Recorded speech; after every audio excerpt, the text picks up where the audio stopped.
ஓசூர் அருகே சாத்தபுரம் குருசாய் கார்டன் குடியிருப்போர் நலசங்கம் சார்பில் 79வது ஆண்டு சுதந்திர தின விழா கொண்டாடப்பட்டது.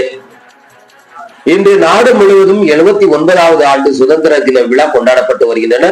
அதன் ஒரு பகுதியாக கிருஷ்ணகிரி மேற்கு மாவட்டம் ஓசூர் அடுத்த சாத்தபுரம் பகுதியில் உள்ள குருசாய் கார்டன் குடியிருப்போர் நலசங்கம் சார்பில் இன்று 79வது ஆண்டு சுதந்திர தின விழாவினை முன்னிட்டு இந்த விழாவிற்கு சிறப்பு அழைப்பாளராக 4வது வார்டு மாமன்ற உறுப்பினர் ஆறுமுகம், செயலாளர் சென்னப்பன் ஆகியோர் கலந்து கொண்டு மூவர்ண கொடியினை ஏற்றி வைத்து மகாத்மா காந்தி அவர்கள் திருவுருவப் படத்திற்கு மாலை அணிவித்து மலர் தூவி மரியாதை செலுத்தி இனிப்புகள் வழங்கி கொண்டாடப்பட்டனர்.